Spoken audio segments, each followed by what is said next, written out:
जी बिल्कुल, आज किसान आंदोलन का चौथा दिन है, लेकिन अभी भी किसान जो अपनी मांगों को लेकर डटे हुए हैं, क्योंकि लगातार जो थी कल तीसरे दौर की बैठक जरूरी थी, लेकिन उस बैठक में कुछ समाधान नहीं निकला, क्योंकि किसान जो है शुरुआती तौर से अपनी सफाई पेश कर रहे हैं कि हम शांतिपूर्ण प्रदर्शन कर रहे हैं, लेकिन जब ऐसी तस्वीरें शंभू बॉर्डर और दूसरे बॉर्डर से देखने को मिलती है तो उससे ये साफ जाहिर होता है कुछ उपद्रवी जो है वो किसान बन के जो है उस किसान आंदोलन में पहुंच चुके हैं और पूरी तरह माहौल को खराब करने की कोशिश कर रहे हैं। लेकिन बीते दिनों दो कॉल की गई थी कि आज भारत बंद की कॉल थी और दूसरी तरफ पंजाब और हरियाणा के टोल को फ्री किया जाएगा, लेकिन सुबह का समय भारत बंद का जो असर है वो फिलहाल भटिंडा के अंदर देखने को मिल रहा है। तस्वीर आप देख सकते हैं, ये जो हाईवे है भटिंडा से अंबाला को जोड़ा जाता है, हाईवे पूरी तरह सन्नाटा पसरा है क्योंकि आज किसानों की तरफ से भारत बंद की कॉल थी और ऐसी तस्वीर जो है भटिंडा और बरनाला के आसपास देखने को जरूर मिल रही है। और दूसरी कॉल थी कि भटिंडा के और पंजाब के आसपास के तमाम जो टोल प्लाजा है उनको 3 घंटे के लिए फ्री किया जाएगा और ये अंदाजा लगाया जा रहा है कि 12 से 3 बजे के आसपास। ठीक है साहिल, ग्राउंड जीरो से आपने एक तस्वीर हमें दिखाई है, सभी साथी हमारे लगातार बने हुए हैं, आप सभी का फिलहाल बहुत शुक्रिया। लेकिन अपने दर्शकों को हम ये बता दें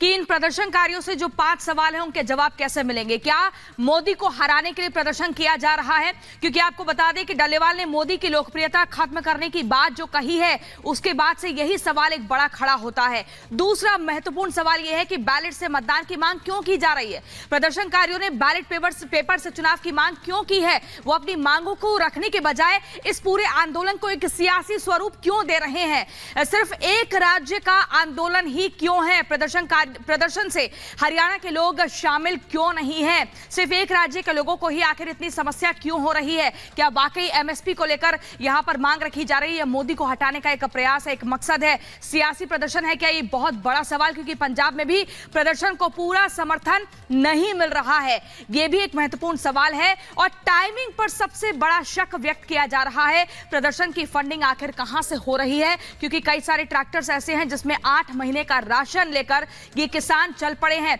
हालांकि बातचीत हो रही है, ये माना जा रहा है कि कुछ ना कुछ बातचीत के बाद बीच का रास्ता निकलेगा, लेकिन 8 महीने यानी कि लंबी तैयारी के साथ सड़क पर ये किसान आए हैं।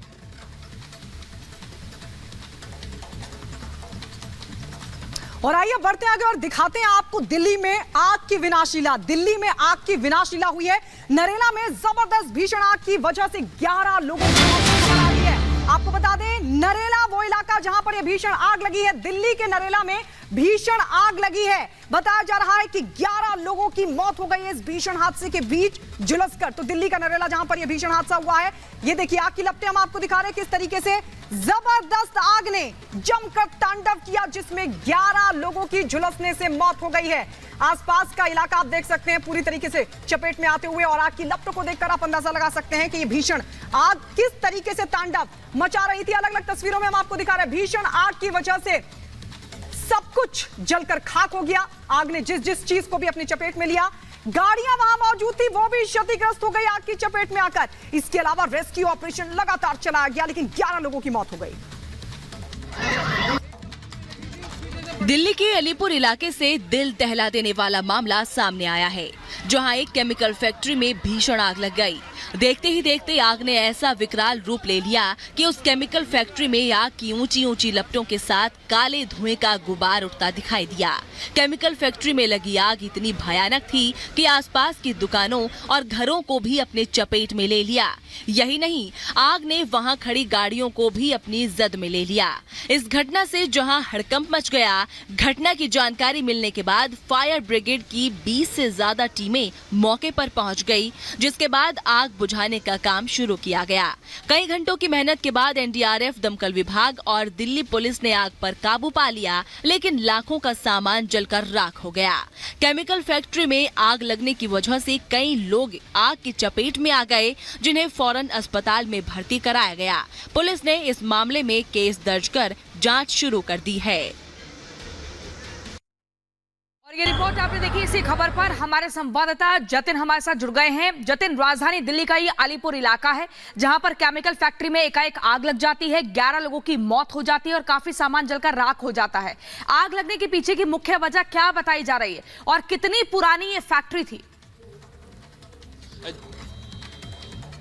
जी देखिए, अभी ये जांच का विषय है, लेकिन सबसे पहले मैं आपको तस्वीरें दिखा दूं। सिर्फ फैक्ट्री में आग नहीं लगी, बल्कि उसके आसपास की जो 8 दुकानें हैं वो भी कहीं ना कहीं आग का शिकार हुई है। ये जो आप जगह देख रहे हैं, जहां पे अभी दिल्ली पुलिस ने कॉर्डन ऑफ कर दिया है, ये फैक्ट्री बताई जा रही है। और इस तरीके के ड्रम्स में जो आप देख रहे हैं, ये दरअसल केमिकल के ड्रम्स हैं और इसी में ही पेंट भरा हुआ था। जिस समय आग लगी तो आप देख सकते हैं कि फैक्ट्री के बाहर आके ड्रम गिरे हैं और इस पूरी गली की तस्वीर आप देख लीजिए तो आपको काली राख होती हुई पूरी गली आपको नजर आ जाएगी। और सामने आप जितनी भी ये दुकानें देख रहे हैं, तकरीबन 8 दुकानें बताई जा रही है जो कि आग की शिकार हुई, क्योंकि एक तरीके से पेंट की फैक्ट्री थी। केमिकल बड़ी संख्या में इन फैक्ट्री में रखा हुआ था। और ये पूरी गली की आप तस्वीर देख लीजिए। नीचे तो आप देखेंगे तमाम दुकानें हैं, लेकिन ऊपर मेरे विजय अगर आपको तस्वीरें दिखा पाए तो ऊपर रिहायशी इलाका भी है। तो कहीं ना कहीं रिहायशी इलाके में ये पेंट की फैक्ट्री चल रही थी, जो भी अभी जांच का विषय बनी हुई है। और मेरे विजय अगर आपको पैन करके दिखाएंगे तो आप देखेंगे कि पूरी जो यहाँ पे 8 दुकानें थी तकरीबन आग की शिकार हुई है और सभी पे काला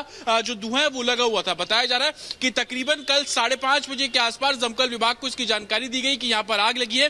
4 घंटे में आग पर काबू पा लिया गया, लेकिन उसके बावजूद जब रेस्क्यू ऑपरेशन किया गया, तस्वीरें शंभू बॉर्डर और दूसरे बॉर्डर से देखने को मिलती है तो उससे ये साफ जाहिर होता है कुछ उपद्रवी जो है वो किसान बन के जो है उस किसान आंदोलन में पहुंच चुके हैं और पुलिस तरह माहौल को खराब करने की कोशिश करे। लेकिन बीते दिनों 2 कॉल की गई थी कि आज भारत बंद की कॉल थी और दूसरी तरफ पंजाब और हरियाणा के टोल को फ्री किया जाएगा। लेकिन सुबह का समय भारत बंद का जो असर है वो फिलहाल भटिंडा के अंदर देखने को मिल रहा है। तस्वीर आप देख सकते हैं, ये जो हाईवे है भटिंडा से अंबाला को जोड़ा जाता है, हाईवे पूरी तरह सन्नाटा पसरा है क्योंकि आज किसानों की तरफ से भारत बंद की कॉल थी। और ऐसी तस्वीर जो है भटिंडा और बरनाला के आसपास देखने को जरूर मिल रही है। और दूसरी कॉल थी कि भटिंडा के और पंजाब के आसपास के तमाम जो टोल प्लाजा है उनको 3 घंटे के लिए फ्री किया जाएगा। और ये अंदाजा लगाया जा रहा है कि 12 से 3 बजे के आसपास। ठीक है साहिल, ग्राउंड जीरो से आपने एक तस्वीर हमें दिखाई है। सभी साथी हमारे लगातार बने हुए हैं, आप सभी का फिलहाल बहुत शुक्रिया। लेकिन अपने दर्शकों को हम ये बता दें कि इन प्रदर्शनकारियों से जो 5 सवाल हैं उनके जवाब कैसे मिलेंगे। क्या मोदी को हराने के लिए प्रदर्शन किया जा रहा है?